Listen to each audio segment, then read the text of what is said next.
Hello everyone. I would like to share two short stories today. The first story happened during the Qing dynasty. There was a scholar named Sheng Sheng. Because he repeatedly failed his imperial examination, he gradually grew indifferent to everything around him. He went to tour Jiangling to ease the unhappiness in his heart. One day, he met a Taoist and invited him home. As they chatted over food and wine, the Taoist said, "I have heard that immortals and holy men are not attached to fame. So why are you preoccupied with secular desires?" Song felt ashamed upon hearing this, so he asked the Taoist to teach him how to live a long life. The Taoist said, "How can ordinary men live long lives surrounded by human society? People might live to be 100 years old, but their attachment to emotion and lust keep them from living longer. Just as clear spring water becomes turbid after being mixed with mud, it's impossible to keep the water from smelling rotten." One night, the moon was very bright. The Taoist said, "Would you like to travel with me?" Song said, "I look forward to it." So the Taoist took 2 paper coins from his sleeve and then sprayed a mouthful of water on them. The coins immediately came to life and quickly grew as large as the real birds. Song and Taoist rode the coins and flew to the sky. Song felt very comfortable sitting on the back of his crane. When he looked down, he could see everything as clearly as though he was looking at his own hand.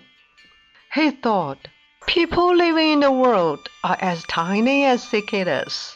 Everything is small, like a drop of water in the ocean. My life is very short, but it's very hard for me to give up my wife and my children." As soon as Song thought about his family, the Taoist sighed and released his hand. Song felt himself lightly floating to the ground, like a leaf in the wind. Soon he landed in his courtyard, where his wife and children hurried out to see him. They were surprised, and Song told them everything that had happened in detail.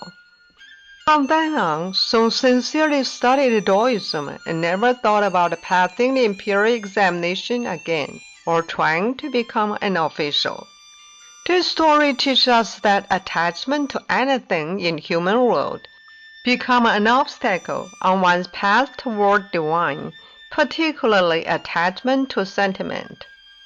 Many people have forfeited their precious opportunities because of such sentiments.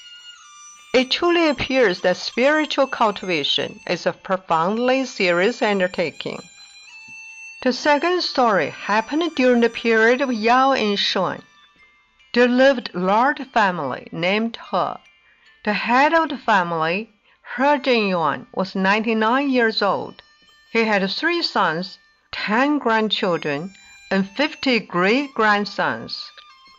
Years before, an epidemic swept through his hometown and almost cost him his life. So he was determined to learn Taoism to help people cure their diseases. In ancient times, most of the doctors practiced Taoism. His practice of Taoism helped him to improve his skills and his ability to treat patients. In order to cultivate better, he took his entire family to Changwu Mountain and settled down at the foot of Shenzhen Mountain. He not only helped people with their illness, he also cured various birds and other animals. He was known as the wine doctor.